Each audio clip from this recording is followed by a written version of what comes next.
I didn't recognize the voice at first, but the laugh. That cruel little snicker. I had heard it every day of my childhood. That's how it began. A single sound through my headphones. A laugh that made my stomach fold in on itself the way it used to when I was 13, clutching my books against my chest, praying no one would knock them out of my hands again. The screen in front of me glowed with a familiar username. Pixelhawk. My online friend of 2 years.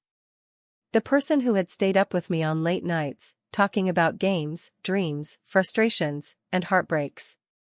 The person who told me I was easy to talk to, who said they felt safe with me. But that laugh. It hollowed the air around me. It froze something inside my chest. I remember sitting very still, the room dim except for the soft amber lamp on my desk. The smell of instant coffee, long gone cold, curled faintly upward. My mouse hovered over the voice call button. And as he spoke again, just a casual "I'll be right back," the years peeled away like wet wallpaper. For a moment, I wasn't a 24-year-old woman in my own apartment. I was a trembling middle schooler again, gripping her backpack straps, listening to the boy who made her life a quiet, private misery. Ethan. But Pixelhawk couldn't be Ethan. Could he? Could he? I swallowed hard, forcing myself to breathe. Forcing myself to remember that I was grown now, away from that school, away from those hallways, away from him. My adult voice tried to calm me. You're imagining things. It's just similar. Lots of people laugh like that. It's been over a decade. He wouldn't even remember you. But some part of me, some old, bruised part, didn't believe a word of it. Still, that was not the moment I decided to dig. That didn't happen for a long time. That night, I clicked away from the chat, shut my laptop gently, and whispered to myself. It's nothing. Just, nothing. But in my bones, I knew it wasn't. Before everything unraveled, before the truth spread like cracks through my life, things were simple. Quiet. Predictable in a comforting way. I lived in a modest 2-bedroom apartment in Lahore, tucked above a bookstore that always smelled faintly of old pages and dust. The kind of place where the mornings felt slow and warm, sunlight filtering through the balcony curtains like gentle gold. My routine rarely changed.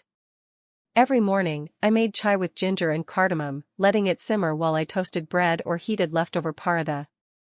My mother called most mornings around 9, her voice soft but insistent, always asking if I had eaten, if I was sleeping well, if I'd considered looking for a nice respectable office job instead of freelancing. I always gave the same patient answers. Yes, Amy. I'm eating fine. Yes, I promise I'm applying. Work was steady enough. I edited videos for small channels and did graphic design commissions on the side. Not glamorous, but it paid the rent and allowed me the kind of quiet, controlled life I'd always wanted, far away from the chaos of my childhood.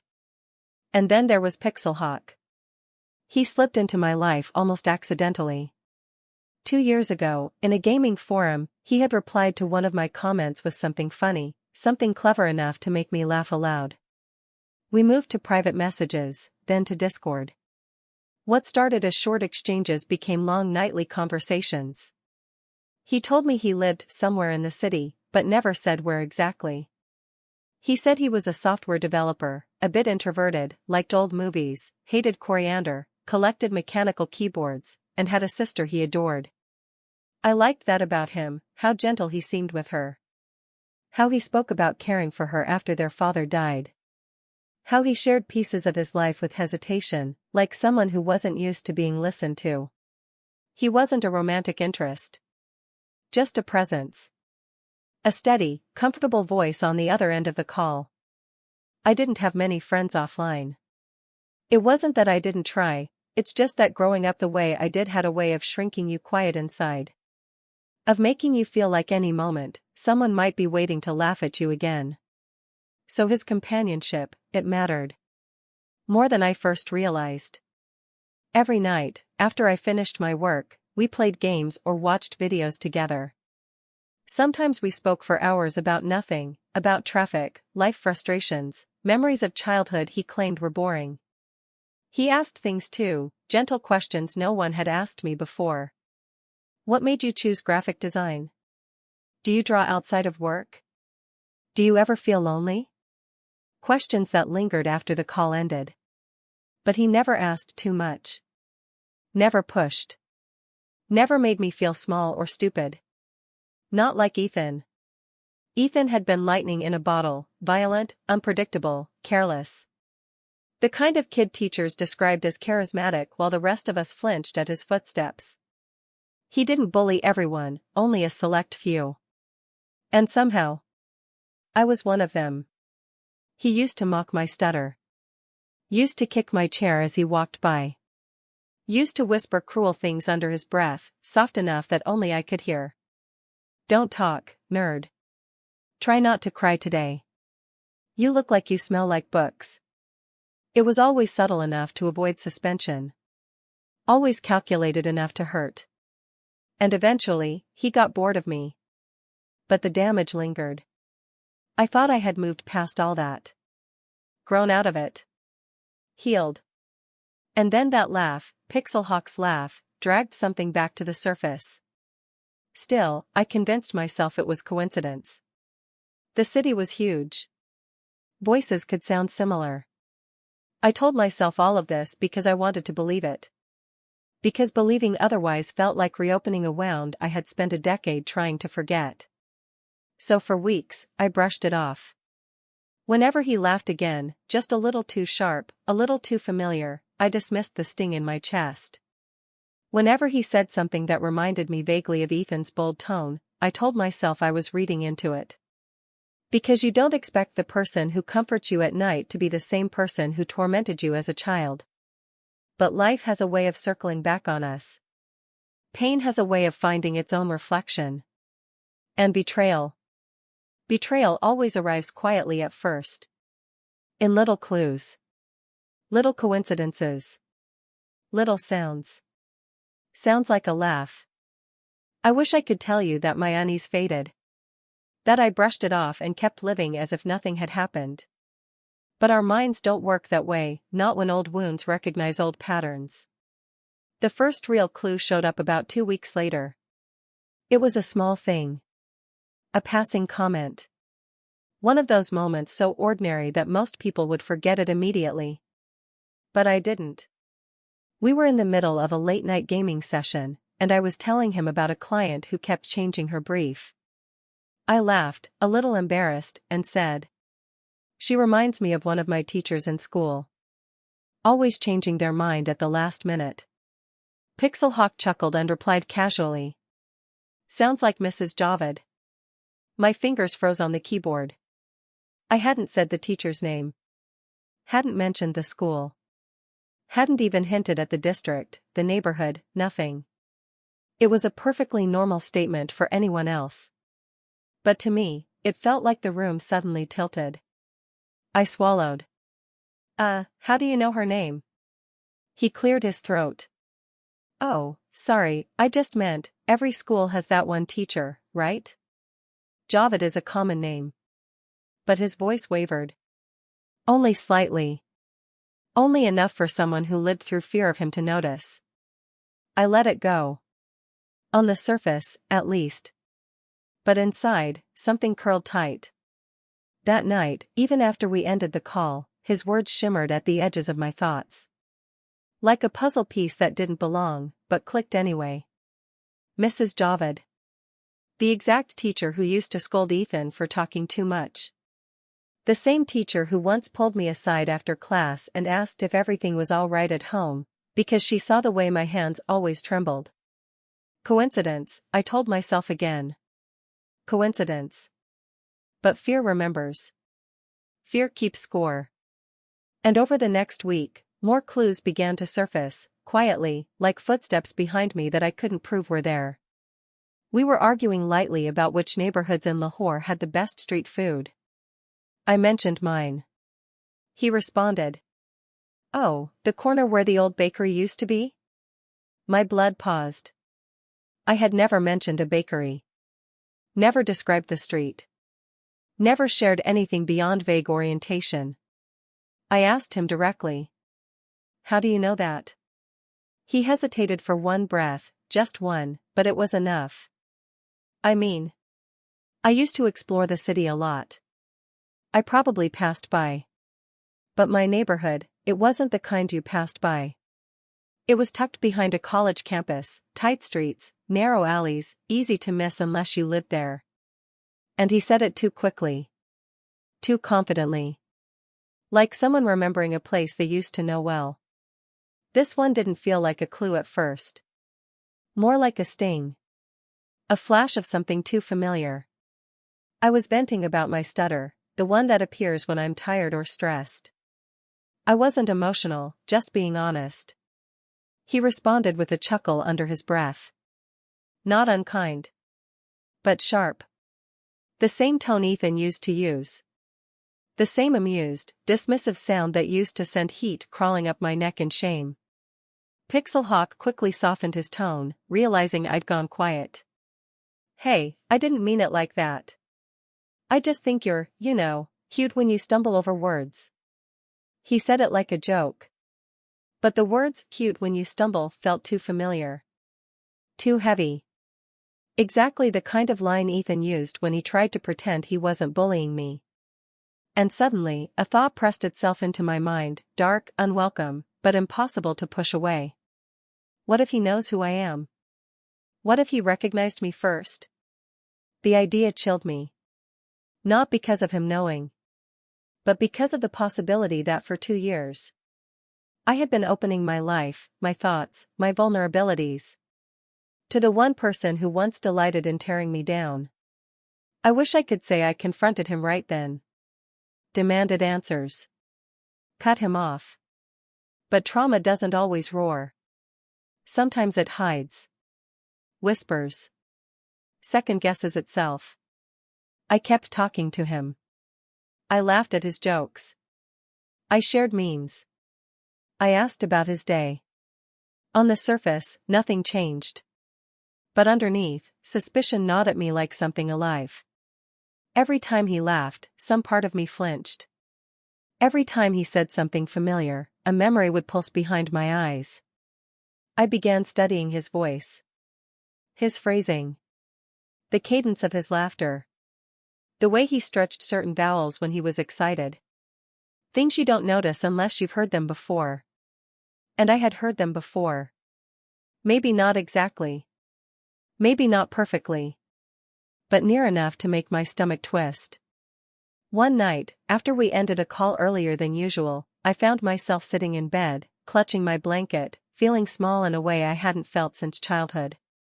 I whispered to the empty room. Am I imagining this? Or is it really him? The silence offered no answer. I didn't plan to investigate. I wasn't even sure what I was looking for. But doubt has a way of nudging. Of guiding your fingers before your mind realizes what you're doing. I opened my laptop. Clicked on Discord. Hovered over his profile. He had always been vague about his personal details. No real name. No Instagram. No Facebook. No photos. But he wasn't cautious in everything. I began scrolling through old messages. Looking for anything, any slip, any clue. And then I found it. A message from months ago, tossed casually into conversation. My sister is in college now, Lums, believe it or not. First one in the family. My heart stilled. Ethan had a sister. 2 years younger. Studious. Quiet. Top of her class. Her dream had always been Lums. I knew this because Ethan used to brag on her behalf, one of the few things he wasn't cruel about. I read his message again. And again. The words blurred. My throat tightened. Could it really be him? Could it? The final clue came unexpectedly, gentle as drifting dust. We were on call, and he was telling a story about a friend from years ago. Something about a fight on the school stairs over a math test that turned into a ridiculous argument. I shouldn't have remembered it. It was something I never witnessed. Just overheard, once, when the boys were laughing in the hallway. But Ethan had told that story. Loudly. Boastfully. And Pixelhawk told it the same way. The same dramatic reenactment. The same punchline. My heart began to pound. Blood rushed to my ears. My hands went numb around the mouse. When he laughed at the end, breathless and amused, I didn't hear Pixelhawk anymore. I heard Ethan. The boy who made my life a maze of fear. And suddenly, I knew. Not with proof. Not with certainty. But with the deep, aching instinct of someone who has been hurt before. It was him. It had to be. But the truth. The real, undeniable truth. That wouldn't come until later. When I finally confronted him. When everything cracked open. When the past collided with the present, and left me standing in the ruins of both. It happened on a night that felt heavier than the others. A monsoon storm had rolled in, rain tapping against my balcony like impatient fingers. The air smelled of wet earth and old memories, both of which have a way of unsettling you when you're already on edge. I was exhausted from work. Stressed. Vulnerable. And that's when he asked the question that finally tipped everything over. We had been talking about childhood, again. For weeks now, he had steered conversations in that direction more often than usual. Innocently at first. Then with a familiarity that felt deliberate. This time, he asked. Did you ever get bullied growing up? It was the way he asked it. Soft. Like someone expecting a specific answer. I froze. My hand hovered over the keyboard. I heard the rain, the ceiling fan, my own heartbeat. Finally, I typed back. Yeah. A little. He replied almost instantly. Really? What happened? I tried to keep my voice light. Vague. You know, the usual stuff. Teasing. Being made fun of. He made a low sound in his mic, half sympathetic, half amused. Kids can be cruel. Yes, I whispered, though he couldn't see me. Some kids more than others. He chuckled, quietly, but unmistakably. That laugh again. Sharp. Familiar. Careless. My throat tightened. Was it bad? He asked. Yes, I said before I could stop myself. It was really bad. He hummed thoughtfully, as if wrapping his head around the idea. Then he said. Well, you seem fine now. I don't know why those words broke something inside me. Maybe because Ethan used to say the same thing whenever he'd pushed too far. You're fine. Don't be so sensitive. Those lines had carved themselves into my childhood. I tried to brush it off, but the storm outside felt easier to face than the storm inside me. I finally asked him. Why are you suddenly so interested in my childhood? There was a pause, a real one. A pause full of static and intention. Then.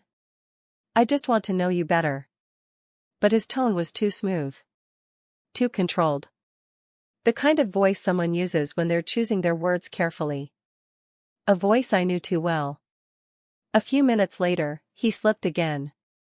We were talking about some random school memories, and I mentioned a science fair I once participated in. He laughed and said, casually. You weren't the girl who showed up with the solar system model that fell apart on stage, right?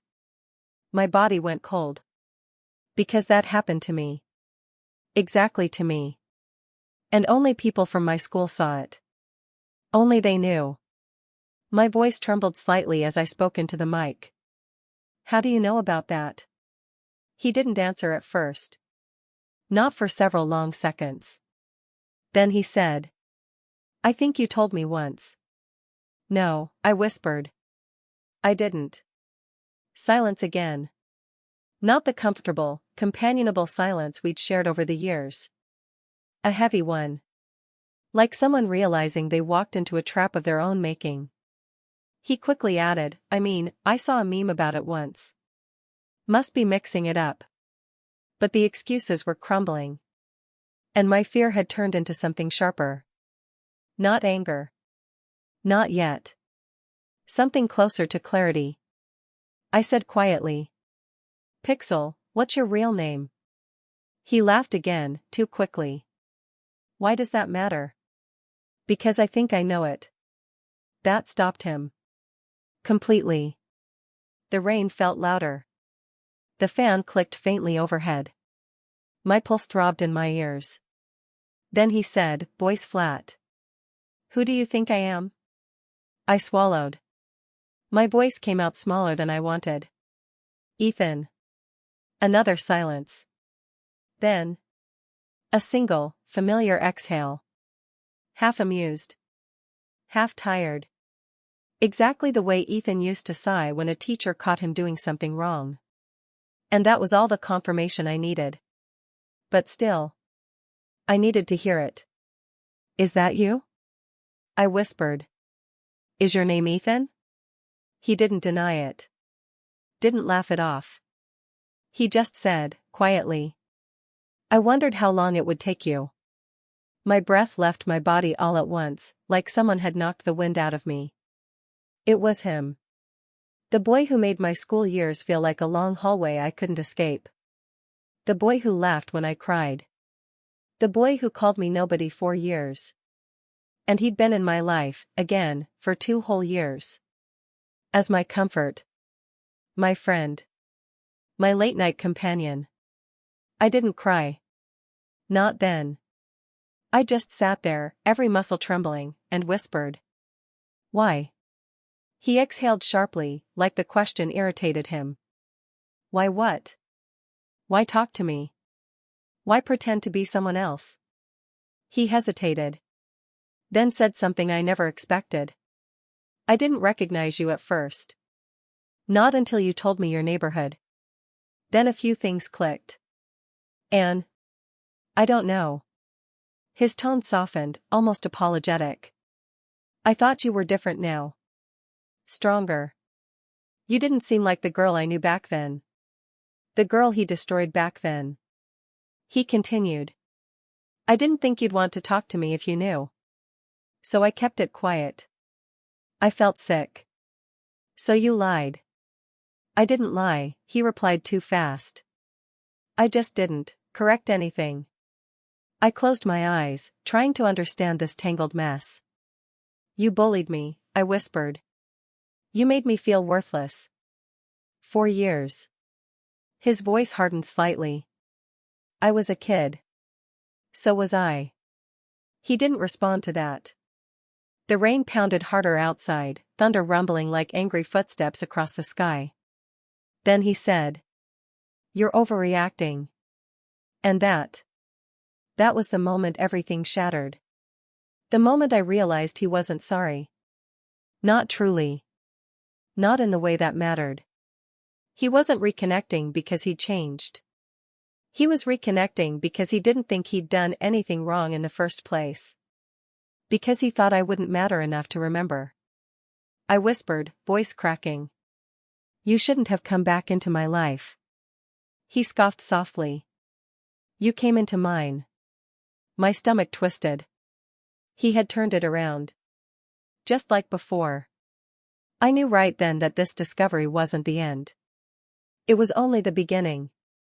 Because secrets like this, they never stay in the dark. They demand consequences. And soon, everyone around us would know the truth. He didn't log off after admitting who he was. I wish he had. I wish he had disappeared, vanished into the night like a ghost from my childhood. But he stayed. Breathing softly into the mic. Waiting. As if he expected me to settle back into our usual rhythm. As if revealing himself, Ethan, was nothing more than a minor inconvenience. My hands shook so badly I had to rest them in my lap. The rhythm of the storm outside had softened to a drizzle, but inside the room, it felt like thunder was raging behind my ribs. I spoke first. My voice was thin, stretched, a quiet thread holding together everything inside me that was threatening to fall apart. Why didn't you tell me the moment you realized who I was? He sighed, long and frustrated, as though I was the one being unreasonable. I told you. I wasn't sure at first. But when you were sure. Another sigh. Look, it wasn't a big deal. Not to me. I figured we could just move on. We were getting along, right? What difference does a name make? A name. My bully's name. The name that used to make me tense my shoulders every morning before school, wondering what cruelty he had planned that day. It makes a difference, I whispered. A huge one. He snorted. Actually snorted. You're seriously still hung up on all that? It was school. Everyone teased everyone. No, I said, my voice sharpening despite my shaking hands. Not like you did. He fell silent. The kind of silence that feels like someone leaning back in their chair, deciding how honest they want to be. Then he said. You were just easy. The words hit harder than anything he had said before. Easy to push around, he continued casually. Easy to get a reaction out of. Every school has someone like that. A sickening warmth rose in my chest. Humiliation. Old pain resurfacing with brutal clarity. And when you found me online, I asked quietly, did you want to hurt me again? No. His voice rose, not with guilt, but irritation. No, I didn't want to hurt you. I just. He cut himself off. Just what? I asked. He sounded annoyed. Embarrassed. Almost ashamed, but not in the way someone remorseful would be. I wanted to see what happened to you, he finally admitted. If you grew up weird. Or normal. If you were still, you. Still what? I whispered. Still fragile. My breath trembled. Every part of me trembled. He continued, not noticing the way my silence had changed. I mean, I figured you wouldn't remember me anyway. You never stood up for yourself. Ever. It was like you wanted to be invisible. And honestly? I just assumed you'd stay that way. He said it without malice. That was the worst part. To him, this was simply his version of the truth. Unfiltered. Unapologetic. The worldview of a person who had never faced the consequences of his cruelty. I swallowed hard. Why were you so kind to me online then? I asked. This time, his answer took longer. When he finally spoke, his voice softened in a way I had never heard from the boy he once was. Because you're not that girl anymore. That caught me off guard. You're funny, he said, almost reluctantly. Smart. You call me out. You make fun of me back. I guess. I liked that. He hesitated. I didn't expect to like you. My stomach twisted again, this time with something complicated. Not affection. Not flattery. Something closer to betrayal. You liked me, I said slowly, but you didn't respect me enough to tell me the truth. He didn't argue. He didn't have to. The silence was its own answer. The moment everything snapped. I didn't yell. Didn't scream. Didn't lose control. That wasn't my way. Instead, I spoke with a stillness that surprised even me. You don't get to decide who I am to you, I said. Not anymore. What does that mean? It means we're done. He laughed, short, incredulous, almost offended. Oh, come on. You're not actually upset. We've been friends for 2 years. No, I said, voice steady. You were talking to me for 2 years under a lie. You built a friendship on hiding who you are. I didn't hide, he snapped. I just didn't bring up the past. And honestly? You're blowing this out of proportion. I felt something inside me go cold. I was a child, I whispered. A scared child who still has nightmares about the things you did. And you're telling me to get over it? The defensive edge in his voice wavered. It wasn't that bad. My heartbeat thudded painfully. My vision blurred for a moment. Not for you, I whispered. Never for you. He went quiet. Then, with a tone that chilled me. You can't just cut me off over something that happened a decade ago. I can, I said softly. And I will. He scoffed. Fine. Go ahead. Block me. But I'm not apologizing for being a kid. And that one sentence, was the final line between then and now. I hovered over the disconnect button. My breath shook. My hand trembled. He must have heard it, because he suddenly said, "Wait." Something in his voice, urgent, uneasy, made my finger pause. What? He exhaled sharply, like he was arguing with himself internally. Then he muttered something so quietly I wasn't sure I heard it right the first time. I didn't want you to hate me again. My chest tightened. Again. Before I could respond, ask anything, say anything, he added quickly. Forget it. Just forget it. But I knew better. The softness in his voice wasn't for me. It was for himself. Even then, even in that confession, he hadn't grown. Hadn't felt remorse. Hadn't tried to understand the damage he caused. He only feared my rejection. Not because he valued me as a person, but because he saw me as proof that he wasn't as cruel as he had been. And I realized. He didn't seek forgiveness. He sought validation. He wanted me to tell him he'd changed. That he wasn't the monster he feared he once was. But that wasn't my responsibility. Not anymore. Not ever again. My voice was quiet. Calm. Final. Goodbye, Ethan. And for the first time in all the years I'd known him, past and present, he had no words. I disconnected.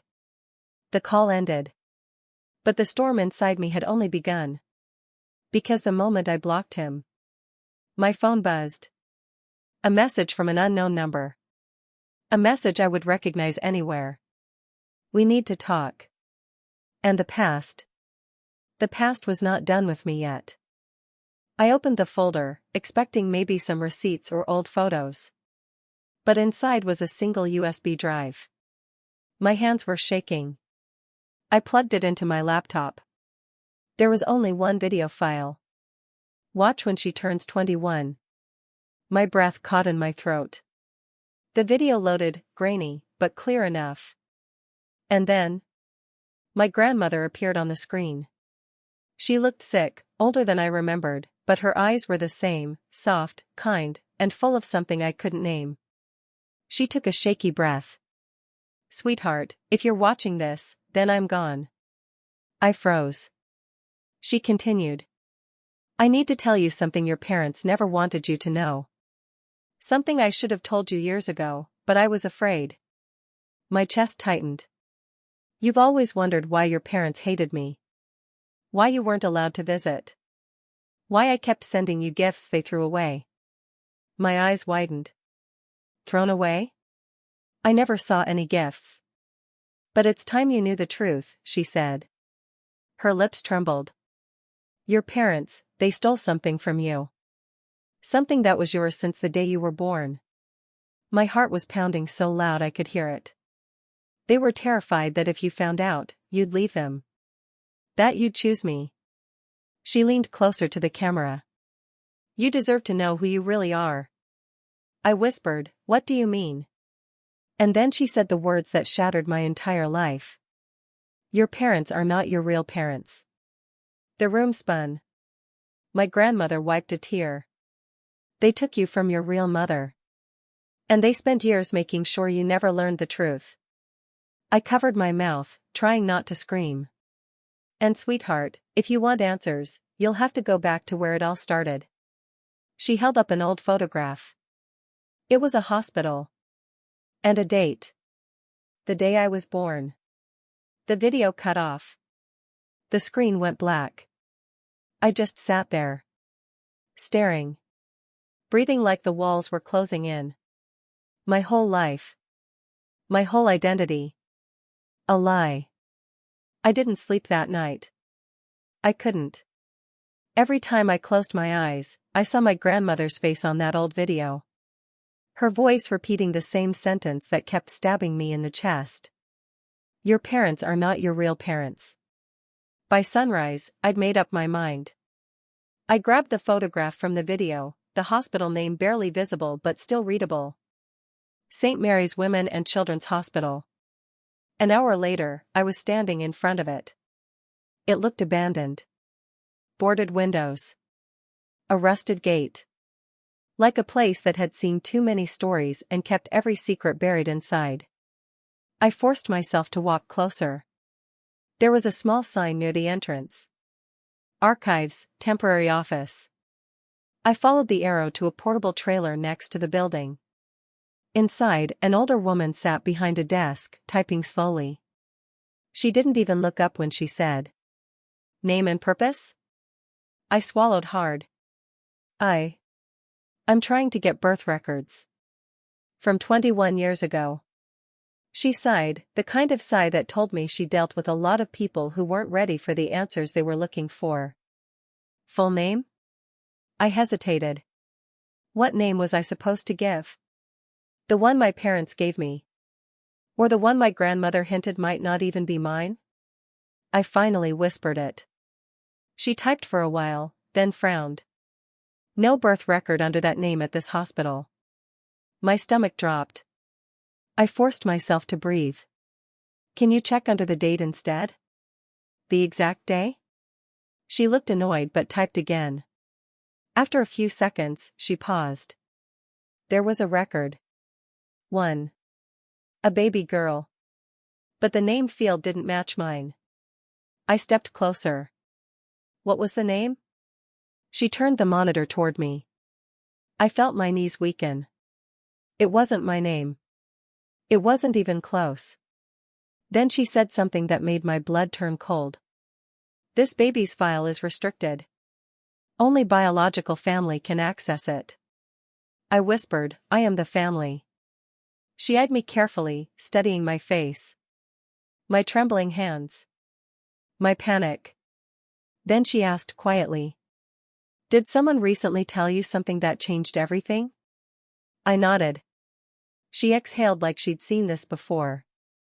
Without a word, she opened a locked drawer, pulled out a thin, dust-covered file, and placed it in front of me. Take it, she said. But I never gave this to you. My fingers shook as I opened it. Inside were birth details. A wristband with a last name I'd never seen. And a handwritten note. A note written in the same handwriting as my grandmother's. My heart nearly stopped. I unfolded it. If she ever finds this, tell her I'm sorry. I did what I had to do to protect her. Her mother didn't want to let her go. I covered my mouth. What did that mean? Why would my real mother not want to let me go? And why did my grandmother think I needed protection? At the bottom of the file was a phone number. Old. Faded. But readable. A number labeled. Biological mother, emergency contact. I stared at it. Dial it? Ignore it? Burn the file? My hands were sweating. Every instinct told me life might never be the same again. But I pressed call. The line rang once. Twice. 3 times. Then someone picked up. A shaky voice whispered. Hello? I froze. Because the voice sounded like mine. The truth that finally set me free. The voice on the phone trembled again. Hello? Who is this? I swallowed hard. For a moment, my throat wouldn't cooperate. It felt like my entire life was pushing against that single word I needed to say. My name is. I paused. My name is the daughter you gave birth to. Silence. Not the startled kind. Not confusion. This silence felt like someone holding their breath after waiting years for it. Then the woman on the phone began to cry. Soft at first, then like something inside her finally broke open. I knew this day would come, she whispered. My heart felt like it was holding the weight of every question I never knew I had. Why did you give me up? I asked. She inhaled shakily. I didn't. They took you from me. My legs nearly gave out. I gripped the table beside me. What do you mean? She exhaled shakily. Your grandmother, she believed I wasn't stable enough to raise you. She thought she was protecting you. She filed papers behind my back. When I woke up after emergency surgery, you were gone. She told me you'd died. I covered my mouth.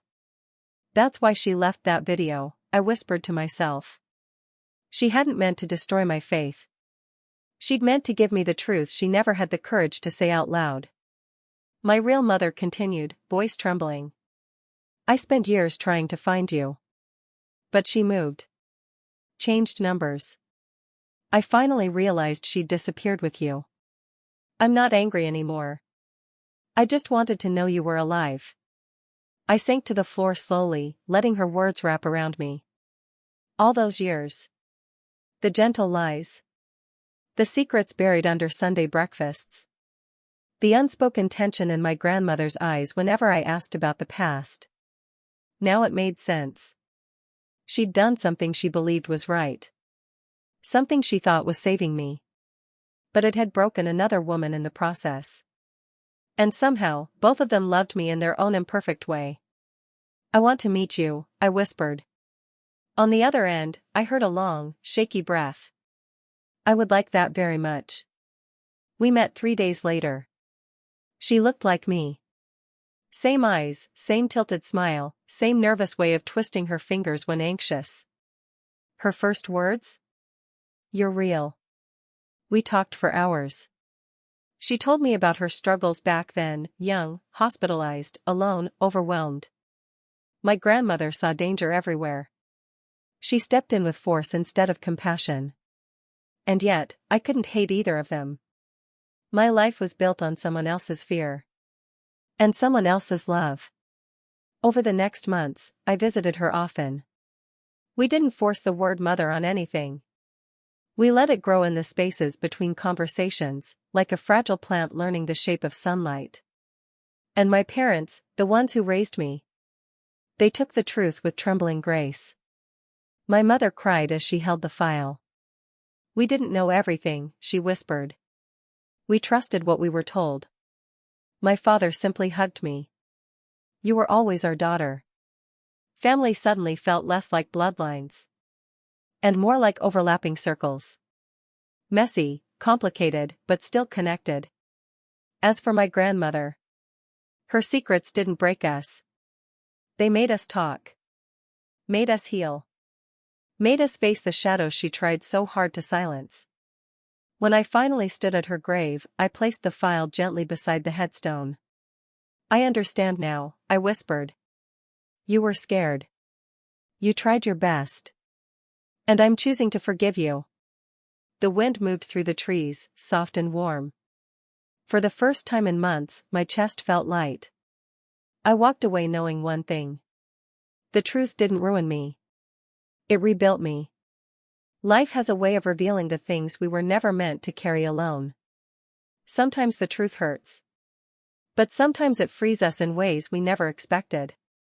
If you've ever discovered a family secret, or carried a truth that changed everything, I'd like to ask you, would you have searched for your real mother? Or would you have left the past where it was? Tell me in the comments. And if you'd like to hear more stories like mine, don't forget to subscribe and support the channel. Your presence means more than you know.